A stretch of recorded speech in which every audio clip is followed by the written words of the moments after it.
Hi friends, Pandian store serial இனி வரப்போகிற எபிசோட்ஸ்க்கான promo தான் இந்த வீடியோவில் பார்க்க போகிறோம். வாங்க ஃப்ரெண்ட்ஸ் பார்க்கலாம். எப்படியோ சக்திவேலோட வீட்டில் நடந்த பிரச்சனைக்கு அப்பதா காரணம்னு தெரிஞ்சதுக்கப்புறம் அவங்கள வீட்டை விட்டு வெளியில் அனுப்பிட்டாங்க. அது பாண்டியன் குடும்பத்துக்கு ரொம்பவே சந்தோஷம். ஏன் அப்படின்னா அப்பதா நம்ம கூடவே இருக்க போகிறாங்க அப்படின்னு சொல்லிட்டு அவங்க எல்லாரும் ரொம்பவே சந்தோஷமாக இருக்காங்க ஒரு பக்கம். இன்னொரு பக்கம் குமரவேலுக்கு இங்கே ரொம்ப வருத்தமாக இருக்குது. அப்பதா எதுக்காக நிச்சயத்தை நிறுத்தணும், இப்போது நிச்சயத்தை நிறுத்திட்டு அப்பதா வீட்டில் போய் உட்காந்துட்ருக்கு. இந்த அப்பா பண்ணது கொஞ்சம் கூட சரியில்லை. அப்பதா பண்ண விஷயத்துக்காக வீட்டை விட்டு வெளியே அனுப்பியிருக்க கூடாது. ஒரு வேளை எனக்காக தான் அப்பத்தா இதை பண்ணியிருக்கமா, நடந்த விஷயத்தெல்லாம் அப்பத்தாவே போய் சொல்லியிருக்கேன்னா அது மட்டும்தான் காரணமாக இருக்க முடியும். நான் அரசியல் விரும்புகிறேன் அப்படின்ற விஷயத்த அப்பத்தா கிட்ட சொல்லியிருந்தேன், அதனால நிறுத்திட்டாங்க போல இருக்கு. இப்போ நம்ம அப்பத்தாவை பார்த்து பேசணுமே, என்ன பண்ணுறது அப்படின்னு சொல்லிட்டு குமரவேல் எங்கள் வீட்டில் ரொம்பவே வருத்தமாக இருக்காரு. சக்திவேல் கண்டிஷனாக சொல்லிடுறாரு, இந்த வீட்டிலேருந்து யாருமே அங்கே போவே கூடாது, அந்த கிளவியை பார்க்கவும் கூடாது. இனி அது எனக்கு அம்மாவும் இல்லை, நான் அதுக்கு பிள்ளையும் இல்லை, இப்போவே நான் அதை தலைமொழி கேட்டேன் அப்படின்ற மாதிரி இங்கே அவ்வளோ ஆத்திரத்தோட குடத்தை எடுத்து தண்ணியை மேலே ஊற்றிக்கிறதுக்காக சக்திவேல் போயிட்டுருக்காரு. அந்த சமயத்தில் தான் வெளியூருக்கு போயிருந்த முத்துவேல் கரெக்டாக வராரு. வந்த உடனே பிரச்சனையை பார்த்துட்டு, சக்தி என்னாச்சுடா, என்ன பண்ணுறா அப்படின்னு, ஏங்க பாருங்க உங்கள் தம்பியை என்ன பண்ணுறாரு அப்படின்னு இங்கே முதல்ல இந்த தண்ணி குடத்தை அவர் கீழே வைக்க சொல்லுங்க அப்படின்னு சொல்லிட்டு இருக்காங்க. சக்தி என்னடாச்சு, முதல்ல அது கீழே வை அப்படின்னு முத்துவேல் சொல்கிறாரு. ஆனால் குடியே முழுகி போச்சுண்ணே, இதுக்கப்புறம் என்னென்ன இருக்குது, அந்த கிளவியை நான் தலைமுழுகிறேன்னு நம்ம குடும்ப மானம் மரியாதை கௌரவம் எல்லாம் போகிற மாதிரி அந்த குடும்பத்துக்கு விசுவாசம் இருந்துச்சுன்னா அந்த கிளவி சோறு போட்டு வளர்த்தது நாம், ஆனால் விசுவாசம் மக வீட்டுக்கு அப்படின்னு சொல்லிட்டு இங்கே சக்திவேல் சொல்லிட்டு இருக்காரு. என்ன ஆச்சுன்னு கொஞ்சம் தெளிவாக சொன்னாதான சக்தி எனக்கு புரியும், வந்ததும் வராதுமா இப்படியெல்லாம் பேசினா எனக்கு என்ன தெரியும் அப்படின்னு. ஏங்க அது ஒன்றும் இல்லைங்க, குமரவேலோட கல்யாணம் நின்று போச்சுல்ல, அதுக்கு வேறு யாரும் காரணம் இல்லைங்க, நம்ம அத்தை தாங்க அப்படின்னு சொல்லவும், எனது ஆத்தாவா அப்படின்னு கேட்குறாங்க. ஆமாங்க, அம்மா அத்தை தான் போயிட்டு நடந்த விஷயத்த எல்லாத்தையும் பொண்ணு வீட்டுக்காரங்க கிட்ட சொல்லியிருக்காங்க, அதனால தான் அவங்க கல்யாணம் வேண்டான்னு சொல்லியிருக்காங்க அப்படின்னு உடனே முத்துவேலே ரொம்ப அதிர்ச்சி ஆகுறாரு. எப்படின்னா உள்ளுக்குள்ளே கொதிக்குதுல, எனக்கும் அப்படி தானே இருந்துச்சு, இந்த ஆத்தா இப்படி பண்ணணுன்னு நான் ஒரு நிமிஷம் கூட நினச்சி பார்க்கலன்னு, இப்படி கல்யாணத்தை என் பையனுடைய கல்யாணத்தை நீடிச்சிருச்சுங்க, சொந்த பேரனுடைய கல்யாணத்தை நீடுத்த அந்த கிழவிக்கு எப்படி மனசு வந்துச்சு, என்ன நோக்கத்தோடு இந்த கிழவி செஞ்சுருக்கோம், அந்த பாண்டியனும் அவன் மகளும் சொல்லியிருப்பாங்க, என்னால் நிறுத்த முடியாத கல்யாணத்தை நீ நிறுத்துடு அப்படின்னு. அதான் விஸ்வாசியை மக வீட்டுக்கு காட்டி அடிச்சு கிளவியை வீட்டை விட்டு அனுப்பிட்டேனே அப்படின்னு சொல்லவும், ஏண்டா சக்தி எதுவாக இருந்தாலும் பேசி தீர்த்துக்கலாம்ல, அதுக்கு இல்லை அம்மாவை ஏண்டா வீட்டை விட்டு வெளியில் அனுப்புனா கேட்குறாங்க.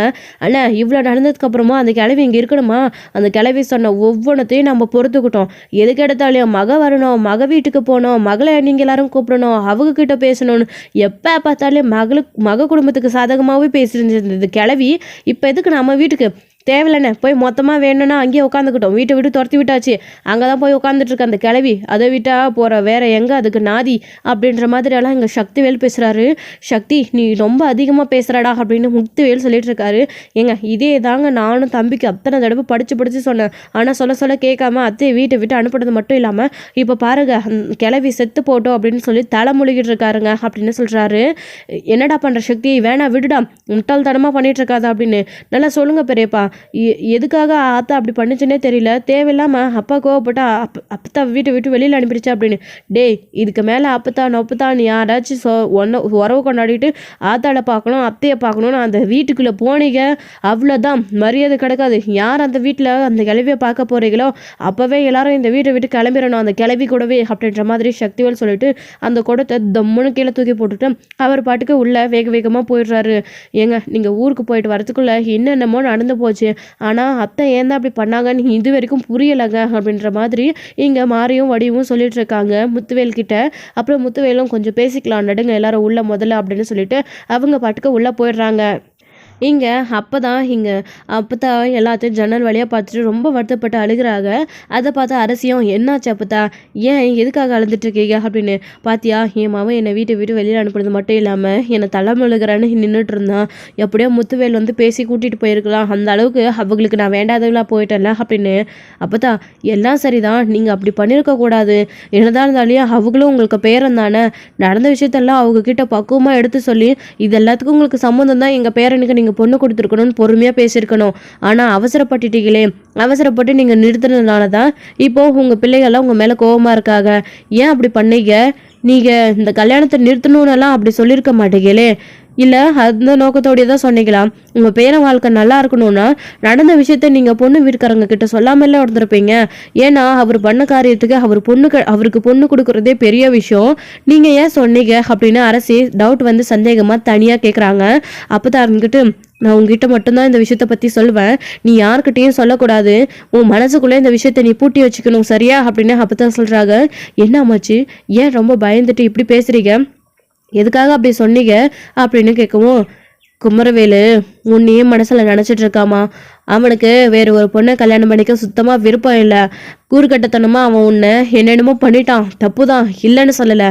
ஆனால் அவனுடைய மனசில் நீ இருக்க, எல்லாம் பட்டதுக்கு அப்புறம் தான் அவனுக்கு புத்தி வந்திருக்கு. உன் கூட சேர்ந்து வாழணும்னு ஆசைப்படுறான். உன்னை அவன் மனசளவில் விரும்புகிறான். உன்னை அவன் மனசுக்குள்ளே கோட்டையே கட்டி வச்சிருக்கான். அதனால தான் அவன் ரொம்ப வருத்தப்பட்டு என்கிட்ட அழுதான், இந்த கல்யாணத்துல எனக்கு விருப்பம் இல்லைன்னு.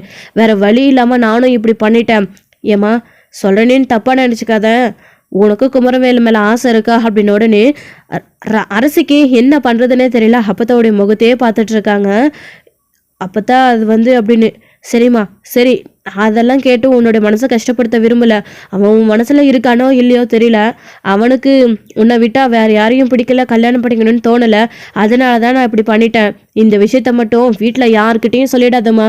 நான் ஏற்கனவே சொன்ன மாதிரி அப்படியே இருந்துட்டு போகட்டும். இந்த விஷயம் எல்லாருக்கும் தெரிஞ்சா பின்னாடி அவனுக்கு பிரச்சனை வரும்னு தான் நான் சொன்னேன் அப்படின்னு எல்லாருக்கும் தெரியும்ல. அது அப்படியே இருக்கட்டும். இந்த விஷயத்த பற்றி நீ யார்கிட்டையும் சொல்ல வேணாம். ஆனால் குமரவேல் ரொம்ப நல்லவன். அவன் தப்பு பண்ண காலெல்லாம் போய் இப்போ அவன் ரொம்ப திருந்தி வாழ்கிறான், ரொம்ப நல்ல மனுஷன் அப்படின்னலாம் வந்து அப்போ தான் அவங்கக்கிட்ட சொல்லிட்டு, சரிம்மா எனக்கு ரொம்ப நேரம் நிற்க முடியல, கால் வலியாக இருக்குது, நான் போயிட்டு சாப்பிட்டு படுக்கிறேன் அப்படின்னு சொல்கிறாங்க. சரி அம்மாச்சி நீங்கள் போங்க அப்படின்னு சொன்ன உடனே அங்கே அம்மாச்சியும் தூங்க போயிடுறாங்க. இந்த பக்கம் இங்கே நம்ம அரசியுமே வந்து ரொம்பவே ஃபீல் பண்ணி ஜன்னலையே கெட்டியாக பிடிச்சிக்கிட்டு அப்போ தான் சொன்ன விஷயங்களை நினச்சி பார்த்துட்ருக்காங்க. அவன் உன்னை விரும்புகிறாமா அப்படின்னு சொன்ன விஷயத்த இன்னமும் நினச்சி பார்த்துட்ருக்காங்க. நம்மக்கிட்ட காலெல்லாம் விழுகுனாங்க, நம்மளை பார்த்து அடிக்கடிக்க பேச வந்தாங்க. அப்போ உண்மையிலே அவர் திருந்திட்டாரா, ஒரு வேளை நடிக்கிறானா அப்படின்னு சொல்லிட்டு அரசி யோசிச்சு பார்த்துட்ருக்காங்க. இப்போது இது ஒரு பக்கம் இருக்க, இன்னொரு பக்கம் அங்கே மயிலுக்கு அங்கே வேலையே செய்ய முடியல, ரொம்ப வாந்தி மயக்கமாகவே இருக்குது. அப்புறம் அந்த வீட்டில் வேலை செய்கிற நந்தினி அக்கா அவங்க வீட்டுக்கு வந்துடுறாங்க, மீனாவுடைய ஃப்ரெண்டு. வந்த உடனே அப்போ தான் அவங்க கிளம்புற நேரமாக, என்ன மயில் எல்லா வேலையும் முடிச்சிட்டியா அப்படின்னு. எல்லாத்தையுமே முடிச்சிட்டேன், ஆனால் என்னால் கிச்சனில் நின்று தான் சமைக்க முடியல அப்படின்னு பேசிக்கிட்டே இருக்கும்போது வாமிட் வந்துடுது, வேகமாக ஓடி போயிடுறாங்க. அந்த அக்காவும் என்னாச்சு ஏதாச்சுன்னு மயிலை பதற்றமாக கேட்குறாங்க. அப்போ அவங்க அத்தை இருந்துக்கிட்டு, இதே மாதிரி தான் காலையிலேருந்து பண்ணிக்கிட்டே இருக்கா, என்னென்னு தெரியலை அப்படின்னு அவங்க அத்தை சொன்ன உடனே, என்னாச்சு மயில அப்படின்னு சொல்லிட்டு சொல்கிறாங்க. தெரியலக்கா, இப்படி தான் தலை சுற்றுது, வாமிட்டாக வருது, கிச்சனில் என்னால் சமைக்கவே முடியல, அப்படி கொமாட்டிக்கிட்டு வருது அப்படின்னு சொல்கிறாங்க. என்னம்மா மாசமாக இருக்கியா அப்படின்னு கேட்குறாங்க. அதை கேட்ட உடனே திருன்னு முழிக்கிறாங்க மயில். என்ன அப்படின்னு தெரியலையே அப்படின்னு சொல்கிறாங்க. ஓ, இன்னும் உனக்கு தெரியலையா விஷயம், முதல் டைம் இப்போ தான் மாசமாகறியா, ப்ரெக்னெண்ட்டாக இருந்தால் இப்படி தான் வாமிட் வரும், கொமட்டும். என் பசங்களுக்கெல்லாம் எனக்கு அப்படி தான் இருந்துச்சு, சமையல் வாசனையே சுத்தமாக ஒத்துக்காது, நீயும் அப்படி தான் சொல்கிற, ஒரு வேளை நீ கன்சீவாக இருக்கியா அப்படின்னு சொல்கிறாங்க. தெரியலையே, இல்லையே, ஆனால் நாளும் தான் தள்ளி போயிருக்கு அப்படின்னு மயில் சொல்லிக்கிட்டே இருக்காங்க. இரு, நான் இப்போவே மீனாவுக்கு கால் பண்ணுறேன் அப்படின்னு சொல்லிட்டு மீனாவுக்கு உடனே அவங்களே கால் பண்ணுறாங்க. அக்கா சொல்லுங்கக்கா அப்படின்னு மீனாவும் கால் அட்டன் பண்ணி பேசுவோம். இந்த மாதிரி நீ வீடு வரைக்கும் வந்துட்டு போக முடியுமா அப்படின்னு சொல்கிறாங்க. ஏன்க்கா ஏதாச்சும் பிரச்சனையா அப்படின்னு. பிரச்சனைனா ஒன்றும் இல்லை, நீ வா அப்படின்னு சொன்ன உடனே சரிக்கா நான் வரேன் அப்படின்னு சொல்லிட்டு அவங்களுமே கால் கட் பண்ணிவிட்டு என்னவா இருக்கும் அப்படின்னு சொல்லிட்டு வேகமாக வராங்க. மீனாவுமே ஆட்டோ பிடிச்சி இங்கே வந்ததுக்கப்புறமா மயிலும் அந்த அக்காவும் நின்றுட்டு இருக்கிறத பார்த்துட்டு, என்னாச்சுக்கா, ஏன் யாருக்கு ஏதாச்சும் உடம்பு சரியில்லை, ஏதாச்சும் பிரச்சனையா, உடனே கால் பண்ணி வர சொன்னீங்க அப்படின்னலாம் வந்து மீனா வந்த உடனே பதற்றமாக கேட்டுட்ருக்காங்க. அதெல்லாம் ஒன்றும் இல்லை, என்னன்னு தெரியல, தலை சுத்தல் வாமிட்டாவே காலிலிருந்து பண்ணிட்டு இருக்காங்க, ஒரு வார்த்தை கூட ஃபோன் பண்ணி சொல்லவே இல்லை, நான் வீட்டுக்கு வந்ததுக்கப்புறம் தான் எனக்கே தெரியும் அப்படின்னு சொல்லிட்டு அவங்க சொல்கிறாங்க நந்தினி அக்கா. அப்போ தான் மயிலக்காவை கேட்குறாங்க. மயிலை வந்துட்டு என்னாச்சுக்கா அப்படின்னு. தெரியல மீனா, ஒரு மாதிரி தலை சுத்தல் வாமிட்டாகவே இருக்குது, என்னன்னு தெரியல, ஒரு மாதிரியாக இருக்குது, உடம்பு டயர்டாக முடியல அப்படின்னு சொல்லிட்டு இருக்காங்க. சரி வாங்கக்கா ஹாஸ்பிட்டல் போகலாம் அப்படின்னு சொல்கிறாங்க. மீனா பார்த்து கூட்டிகிட்டு போ, ஆட்டோவிலேயே கூட்டிகிட்டு போகிறேன். அவங்க கிச்சனில் நின்று சமைக்கவே முடியல, வாமிட்டிங்காக வருது, தலை சுத்தலன்னு சொல்கிறாங்க. ஒருவேளை இது ப்ரெக்னென்சியாக கூட இருக்கலாம், நீ பொறுமையாக அவங்கள கூட்டிகிட்டு போ அப்படின்னு சொன்னதும் மீனாவுக்கு ஒரே அளவில்லாத சந்தோஷம். அக்கா அப்படின்னு சொல்லி கேட்கவும், தெரியல மீனா, அப்படி இருக்கணும்னு தான் நானுமே ஆசைப்பட்றேன். அப்படி மட்டும் டாக்டர் சொல்லிட்டாருன்னா என்னை விட இந்த உலகத்தில் சந்தோஷமானவங்க யாருமே இருக்காது. கண்டிப்பாக அவ்வளோ சந்தோஷப்படுவேன். எனக்கு நாளுமே தள்ளி போயிருக்க மீனா அப்படின்னு சொன்னதும், அக்கா அப்போ கவலையே படாதீங்க, வீட்டுக்கு நம்ம ஹாஸ்பிட்டலுக்கு போயிட்டு செக் பண்ணிவிட்டு வீட்டுக்கு போகலாம் வாங்க அப்படின்னு சொல்லிட்டு போயிட்டுருக்காங்க. கொஞ்சம் தூரத்துலேயே ஹாஸ்பிட்டலில் வந்துடுது. போயிட்டு செக் பண்ணுறாங்க. டாக்டரும் செக் பண்ணி பார்த்துட்டு அவங்க கன்சீவாக இருக்காங்க அப்படின்னு சொல்கிறாங்க. அதை கேட்டுட்டு மயிலும் மீனாவும் அவ்வளோ அளவில்லாத சந்தோஷம் ஓடி வந்து மயில் கட்டி பிடிச்சி ஆனந்தத்தில் அழுகவே செஞ்சிடுறாங்க. ஏன்க்கா அழுகுறீங்க அப்படின்னு சொன்னதும், நான் கன்சீவாக இருக்கேன்னு டாக்டர் சொல்லிட்டாங்க அப்படின்னு உடனே, உண்மையாவாக்கா அப்படின்னு சொல்லிட்டு, ஏன் மீனா சந்தேகமாக இருக்கா, நீ போய் வேணா கேட்டுப்பாரு அப்படின்னு சொல்கிறாங்க. இல்லைக்கா அது இல்லை மீனா நீ வா, டாக்டர் மீனாக்கிட்டேயும் ஒரு வார்த்தை சொல்லிடுங்க அப்படின்னு சொன்னதும், ஆமாம் அவங்க கன்சீவாக இருக்காங்க அப்படின்னு சொல்கிறாங்க. அதை கேட்டு மீனாவுக்கு அவ்வளோ சந்தோஷம்.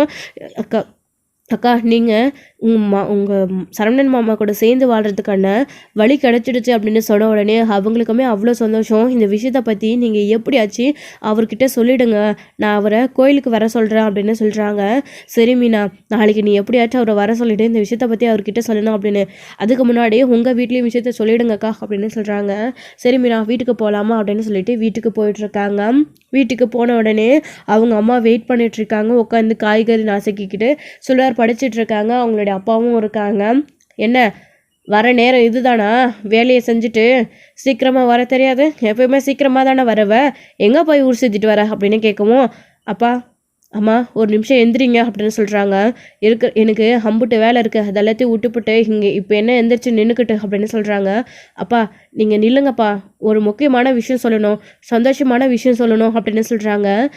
என்னவா இருக்கும் அப்படின்னு பாக்கியமும் எந்திரிச்சு நிற்கிறாங்க. என்ன விஷயம் சட்டு புட்டுன்னு சொல்லி, எனக்கு வேலை இருக்குது அப்படின்னு சொன்னதும், சுடார் நீயும் வா அப்படின்னு, அக்கா நான் எதுக்குக்கா அப்படின்னு, இங்கே வந்து பக்கம் நில்லு, இதெல்லாம் பிடி அப்படின்னு சொல்கிறாங்க. எனக்கா இது அப்படின்னு சுடர் அதை வாங்கி பார்த்துட்ருக்காங்க. அவங்க ப்ரெக்னென்சின்னு அவங்க படித்து முடிக்கிறதுக்குள்ளேயே மயில் என்னை ஆசீர்வாதம் பண்ணுங்க அப்படின்னு காலில் விழுந்து ஆசீர்வாதம் வாங்குறாங்க. என்னம்மா என்ன மயில் என்னாச்சு அப்படின்னு, நல்லாரு முதல்ல எந்திரி, என்ன விஷயம்னு சொல்லு அப்படின்னு சொன்னதும், அம்மா இங்கே பாருமா அப்படின்னு சொன்னதும், எனக்கே எதுவும் படிக்க தெரியாது, என்கிட்ட என்னடி காட்டிகிட்டு இருக்கா அப்படின்னு கேட்குறாங்க. அம்மா இதில் பாருமா, அக்கா கன்சீவ்னு போட்டிருக்கு, அக்கா ப்ரெக்னெண்ட்டாக இருக்கா அப்படின்னு சொன்ன உடனே அளவில்லாத சந்தோஷம் சுடருக்கு, அவருடைய அப்பாவுக்கு எல்லாருக்குமே. என்னடி உன் புருஷன் வீட்டுக்கு போகிறதுக்காக திரும்பவும் ஏதாச்சும் ட்ராமா பண்ணுறியா, ஏற்கனவே ஒரு வீட்டை நம்ம ப்ரெக்னென்ட்டுன்னு சொன்னப்போ உங்கள் வீட்டில் எல்லாரும் பொய் ட்ராமா அப்படின்னு சொல்லி குழந்தை இல்லாத போயிடுச்சு, அதனால் எந்த அளவுக்கு அசிங்கப்பட்டோன்றதை தெரிஞ்சுக்கணும்ல அப்படின்னு சொல்லிட்டு கேட்கவும், இல்லைம்மா உண்மையிலே தான் அக்கா பேரில் தான் டெஸ்ட் எடுத்திருக்கா, இப்போ தான் டெஸ்ட் முடிச்சுட்டு அக்கா வீட்டுக்கு வரா, அக்கா ப்ரெக்னெண்ட்டாக தான் இருக்கா அப்படின்னு சொன்னதும், என்னடி நிஜமாவா மயில் உண்மைதானா அப்படின்னவும், ஆமாம்மா நானும் மீனாவும் தான் ஹாஸ்பிட்டல் போய் செக் பண்ணிட்டு வந்தோம், மீனா கூட தானம்மா நான் போயிட்டு வந்தேன், காலிலேருந்து தலை சுத்தல் வாமிட்டாகவே இருக்குமா, எனக்கு முடியலம்மா அப்படின்னு சொல்லிக்கிட்டே பேசிக்கிட்டே இருக்காங்களா, அப்படியே உடனே அப்படியே வாமிட் பண்ண போகிறாங்க. அப்போது உண்மையிலே மாசமாக தான் இருக்கா அப்படின்னு பாக்கியமும் ரொம்ப சந்தோஷப்படுறாங்க. மயிலே அம்மா பட்ட கஷ்டத்துக்கெல்லாம் பலன் கிடைச்சிருச்சு மயிலே அப்படின்னு சொல்லிட்டு இருக்காங்க. ஆமாம் பாக்கியம் ஆமாம் அப்படின்னு அவங்களுடைய ஹஸ்பண்டுமே, இப்போயாச்சும் இந்த கூறுகாட்ட மனுஷனுக்கு புரியுதே அப்படின்னு சொல்லிட்டு, நீ உன் புருஷன் வீட்டுக்கு போக போகிற மயில், நீ மாசமாக இருக்கன்னு உன் புருஷன்கிட்ட முதல்ல சொல்லு, அவரை நம்பவை, அதுக்கப்புறம் குடும்பமாக போய் சேர்ந்து நம்ம சம்மந்தி வீட்டில் நீ மாசமாக இருக்கன்னு சொல்லி அவங்க வீட்டில் உன்னை விட்டுட்டு வரோம் அப்படின்ற மாதிரி பாக்கியமும் சொல்லிட்டு இருக்காங்க. இனி இந்த வேலைக்கெல்லாம் போக வேணாம், நல்லா ரெஸ்ட் எடு, குழந்த பத்திரமா இருக்கணும் வயிற்றுக்குள்ள, அப்புறம் இது ஒன்று மட்டும்தான் நீ உன் புருஷன் கூட சேர்ந்து வாடுறதுக்கான ஆதாரம், இது மட்டும் இல்லைன்னு வச்சுக்கோ, அப்புறம் உன் புருஷன் உன்னை மதிக்கவே மாட்டான், கடவுளாக பார்த்து தான் இந்த சமயத்தில் உனக்கு இந்த குழந்தைய கொடுத்துருக்காரு, நீ பத்திரமா இரு அப்படின்னு சொல்லிட்டு பாக்கியம் சொல்கிறாங்க. இதெல்லாம் கேட்டு மயிலுக்கு அவ்வளோ சந்தோஷம், நம்ம அம்மாவே வாய் நிறைய இப்படியெல்லாம் பேசுகிறாங்களே அப்படின்னு சொல்லிட்டு. அதுக்கப்புறமா நைட்டு இங்கே அப்போத்தா மற்றவங்க வீட்டில் எல்லாருமே சாப்பிட்டு முடிச்சுட்டு சந்தோஷமாகவும் இருக்காங்க. பாண்டியனும் வராரு, வாங்க மாப்பிள்ளை உட்காருங்க அப்படின்னு சொல்லிட்டு, இருக்கட்டாத்த நீங்கள் சாப்பிட்டீங்களா அப்படின்னு கேட்குறாங்க. நான் சாப்பிட்டாத்த அப்படின்னு சொல்லிட்டு இருக்காங்க. எல்லாருக்குமே சாப்பாடு வைக்கிறாங்க. வழக்கம் போல தான் கோமதி பாண்டியனுக்கு மட்டும் சாப்பாடே வைக்கிறது கிடையாது, அவங்களுக்கு ராஜி வந்து வைக்கிறாங்க பாண்டியனுக்கு. அவங்களும் சாப்பிட்டு முடிச்சுட்டு படுத்து தூங்குறாங்க.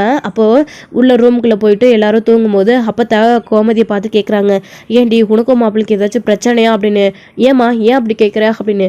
பின்னாடி மாப்பிள்ளையே கொஞ்சம் கூட கண்டுக்கவே இல்லை. அவர் வந்து சாப்பிட உட்கார்றாரு, வீட்டுக்கு வராரு, எதுவுமே கேட்க மாட்டேன்ற. ராஜி தான் பரிமாறிட்டு இருந்தா அப்படின்னாலாம் கேட்கவும், அது ஒரு சின்ன பிரச்சனைமா, எனக்கும் அவருக்கும் ஒரு வாக்குவாதம் போயிட்டுருக்கு, நீ அதெல்லாம் பெருசாக கண்டுக்காத, பெரிய சண்டையெல்லாம் எதுவும் இல்லை அப்படின்னு சொல்கிறாங்க. என்னமோ கோமதி, சண்டை போடாமல் நீங்கள் சந்தோஷமாக இருந்தால் அதுவே போதும் அப்படின்னு சொல்கிறாங்க. அதெல்லாம் ஒன்றும் இல்லைம்மா, நாங்கள் நல்லா தான் இருக்கோம் அப்படின்னு சொல்லிட்டு இங்கே அப்பத்தாக்கிட்டையும் கோமதியும் பேசிட்டு நைட் ஃபுல்லாக படுத்து தூங்கிடுறாங்க. மறுநாள் காலையில் தூங்கி எப்படா வெடியும் அப்படின்னு மயில் நைட்டு ஃபுல்லாக தூங்காமையே இருந்து வெடிய காலையில் எழுந்திரிச்சு குளிச்சு முடிச்சுட்டு ரெடி ஆகிடுறாங்க. அவங்களுடைய அம்மா பாக்கியமோ இன்னைக்கு வெள்ளிக்கிழமை, நிறைஞ்ச வெள்ளிக்கிழமை அப்படின்னு சொல்லிட்டு ரொம்பவே சந்தோஷமாக காலையில் இருந்து பூஜையெல்லாம் முடிச்சுட்டு மயில் எழுந்திரிச்சு வந்த உடனே குளிச்சுட்டு வந்துட்டியா அப்படின்னு சொல்லிட்டு அவங்களுக்கு விபூதியெல்லாம் வச்சு விடுறாங்க. வயிற்றுல இருக்கிற குழந்தைக்கும் சேர்த்தியே குழந்தை நல்லா இருக்கணும் அப்படின்னு வேண்டிக்கிறாங்க. அதுக்கப்புறம் வந்துட்டு நான் அவங்களை பார்க்க இன்னைக்கு போகிறேன், மீனா அவங்களை கோயிலுக்கு வர சொல்லதான் சொல்லியிருக்கா, அப்போ நான் அவங்கள போய் பார்த்து விஷயத்த சொல்லிட்டு வந்துடுறாமா அப்படின்னு சொல்கிறாங்க. பார்த்துடி உன் புருஷன் நம்ப மாட்டாரு, நம்புற மாதிரி சொல்லிட்டு வா அப்படின்னு சொல்கிறாங்க. சரிம்மா அப்படின்னு சொல்லிட்டு மயிலும் கிளம்பி கோயிலுக்கு போகிறாங்க. அப்போ தான் இங்கே காலையிலே மயில் வந்து மீனாவுக்கு கால் பண்ணுவோம், அக்கா தெரியும்க்கா நீங்கள் ஃபோன் பண்ணுவீங்க அப்படின்னு, சரவணன் மாமாவுக்கு தானே நான் இப்போ தான்க்கா அவருக்கு ஃபோன் எடுத்தேன், நீங்கள் கோயிலுக்கு போய் நிற்கிறதுக்குள்ளே சரவணன் மாமா அங்கே இருப்பாருக்கா அப்படின்னு சொல்கிறாங்க. அப்படி இல்லைன்னா கூட வெயிட் பண்ணுங்கள், மாமா வந்துடுவார், இப்போ நான் மாமாவுக்கு ஃபோன் பண்ணி விஷயத்த சொல்கிறேன் அப்படின்னதும், சரி மீனா அப்படின்னு சொல்லிட்டு தைரியமாக போங்கக்கா, எல்லாம் நல்லதுக்கே நடக்கும் அப்படின்னு சொல்கிறாங்க. மீனா நம்புவார் இல்லை அப்படின்னு சொல்கிறாங்க. கொஞ்சம் கஷ்டம்தான், நம்ப வைக்கணும்க்கா, போங்க அப்படின்னு சொல்லிட்டு மீனா சொல்லவும், சரி கடவுள் மேலே பாரத்தை போட்டுட்டு போகிறேன் அப்படின்னு சொல்லிட்டு மயிலும் கிளம்பி போயிட்டுருக்காங்க. அப்போ தான் சரவணனுக்கு மீனா காலையிலே கால் பண்ணுறாங்க. ஹலோ அப்படி சொல்லுமா அப்படின்னு சொல்லதும், எங்கே இருக்கீங்க மாமா அப்படின்னு, கடைக்கு கிளம்புறதுக்காக வெளியே பைக் எடுக்கிறேன் அப்படின்னு சொல்லவும், மாமா ஒரு விஷயம் பேசணும் உங்ககிட்ட, கோயிலுக்கு வந்துடுறீங்களா அப்படின்னு சொல்கிறாங்க. என்னம்மா திடீர்னு அப்படின்னு, நீங்கள் வாங்க மாமா, எதுவாக இருந்தாலும் அங்கே சொல்கிறேன், ஒரு சந்தோஷமான விஷயம் அப்படின்ற மாதிரி தான் இங்கே மீனா சொல்கிறாங்க. சரி நான் வரேன் அப்படின்னு சொல்லிட்டு சரவணனும் கால் கட் பண்ணிவிட்டு, என்னவா இருக்கும் மீனா அதிசயமாக ஃபோன் பண்ணி கோயிலுக்கெல்லாம் வர சொல்லுதே அப்படின்னு சொல்லிட்டு சரவணன் அங்கே போயிட்டுருக்காரு. அங்கே போயிட்டா மயில் வெயிட் பண்ணிகிட்ருக்காங்க சரவணனுக்காக. வந்த உடனே சரவணனை பார்த்து பேசணும்னு நினைக்கிறாங்க. மீனா தானே எனக்கு ஃபோன் பண்ணி வர சொன்னா, நீ என்ன இங்கே நின்றுட்டுருக்க அப்படின்னு சொன்னதும், நான் தாங்க மீனாவுக்கு ஃபோன் பண்ணி உங்களை இங்கே வர சொன்னேன், அதுக்காக தான் மீனா கால் பண்ணிச்சு, நான் உங்ககிட்ட கொஞ்சம் பேசணும் அப்படின்னு சொன்னதும், நீ அதுக்கு மீனாவுக்கு கால் பண்ணி என்கிட்ட பேசணும்னு சொன்னேன், என்கிட்ட பேச உனக்கு என்ன இருக்குது அப்படின்னு சொல்லிட்டு சரவணன் படபடன்னு கோவமாக மயில்கிட்ட பேசிகிட்டே இருக்காங்க. அப்போ தான் இங்கே மயில் இருந்துக்கிட்டு, எங்கே ஒரு நிமிஷம் இருங்க, இங்கே பாருங்கள் இதை அப்படின்னு சொல்லவும், என்னது இது, எதுவாக இருந்தாலும் நேரடியாக விஷயத்துக்கே வா, என்னது இது அப்படின்னு சொல்லிட்டு சரவணன் சொல்லும்போது, மாமா நான் கர்ப்பமாக இருக்கேன், உங்கள் வாரிசு என் வயிற்றில் வளருது மாமா, நம்மளோட குழந்தை மாமா அப்படின்னு சொன்னதும், ஏய் மரியாதை கேட்டுட்டோம், உன்னோட குழந்தைன்னு வேணா சொல்லிக்கோ, என்னோட குழந்தைன்னு சொல்லாத, நீ கர்ப்பமாக இருக்க அப்படின்னா அதுக்கு யாரடி அப்போ, அந்த குழந்தைக்கு எனக்கும் என்ன சம்மந்தம் அப்படின்னு ஏரடியாக சரவணன் கேட்டுடுறாரு. இதை கேட்ட உடனே மயில் பயங்கர அதிர்ச்சி, மாமா என்ன பேசுகிறீங்க மாமா அப்படின்னு. பின்னாடி நீயும் நானும் பேசிய எத்தனை வருஷம் ஆகும், ஆனால் நீ என்னமோ கர்ப்பமாக இருக்கேன்னு சொல்லிட்டு இருக்க, இங்கே பாரு விஷயம் தெரியறதுக்கு முன்னாடி இருந்தே நான் உங்ககிட்ட சரியாக பேசுகிறதே கிடையாது, கிட்டத்தட்ட இது நடந்து கூட எத்தனை மாதம் ஆகுது, நீ என்னமோ இப்போ கன்சீவாக இருக்கன்னு வந்து நின்றுட்டுருக்க, இதுக்கு எவண்டி அப்போ அப்படின்னு ரொம்ப அதிர்ச்சி ஆகுறாங்க. என்ன மாமா எப்படியெல்லாம் பேசுகிறீங்க, அப்படியெல்லாம் எதுவும் இல்லை மாமா, இது நம்ம குழந்தை மாமா அப்படின்னு. நடிக்காதடி, நீ ட்ராமா போகிறதுலையும் பொய் சொல்கிறதுலையும் எவ்வளோ பேர் கில்லாடின்னு எனக்கு தெரியும் அப்படின்னு சொல்லிட்டு இங்கே சரவணன் வந்து மயிலை பார்த்து சொல்லிட்டு இருக்கவும், அவங்களுக்கு கையும் உடலை காலும் உடலை, இந்த மாதிரி பொய் சொல்லிக்கிட்டு வந்து நிற்காத, என் வீட்டு பக்கமும் இந்த மாதிரி வந்து சொல்லி நின்றுட்டு இருக்காத அப்படின்னு சொல்லிட்டு அங்கேருந்து கிளம்பி போயிடுறாங்க. சரவணன் மயிலும் உடஞ்சி போயிடுறாங்க. அங்கேயே உட்காந்து அழுக ஆரம்பிச்சிடுறாங்க. கடவுளே என்னது இது, எனக்கு வந்து சோதனை அப்படின்னு சொல்லிட்டு பயங்கரமாக அழுகவும் ஆரம்பிச்சிடுறாங்க. ஸோ அடுத்து வந்து கோர்ட்டில் வந்து அடுத்த மாதம் இயரிங் தள்ளி வச்சாங்க இல்லையா, அது வந்து வரப்போகுது. ஸோ என்ன நடக்க போகுது, அங்கே வந்து சரவணன் வந்து டிவோர்ஸ் கேட்டு நிற்க போகிறாங்க. கண்டிப்பாக மயில் வந்துட்டு எனக்கு டிவோர்ஸ் வேண்டாம், நான் இப்போ கர்ப்பமாக இருக்கேன், அவருடைய வாரிசு அப்படின்னு சொல்ல போகிறாங்க. ஸோ சரவணன் அங்கேயும் கோர்ட்லேயும் வந்து இதுக்கும் எனக்கு சம்மந்தம் இல்லை, இது என்னுடைய குழந்தையே இல்லை அப்படின்னு சொல்ல போகிறாங்களா. பாண்டியன் வீட்டாருக்கு கன்சீவாக இருக்காங்க மயில் அப்படின்ற விஷயம் தெரிஞ்சால் அவங்களோட ரியாக்ஷன் என்னவாக இருக்க போது, அவங்க என்ன முடிவெடுக்க போகிறாங்க, பாக்கியம் என்ன பண்ணி மயிலை சரவணன் வீட்டுக்கு வாழ அனுப்ப போகிறாங்க அப்படின்றத எல்லாத்தையுமே வெயிட் பண்ணி நெக்ஸ்ட் வீடியோவில் பார்க்கலாம். Friends thank you. இந்த வீடியோ உங்களுக்கு பிடிச்சிருந்தா லைக் பண்ணுங்கள், ஷேர் பண்ணுங்கள், கமெண்ட் பண்ணுங்கள், மறக்காம பெல் ஐக்கானை கிளிக் பண்ணி வச்சுக்கோங்க.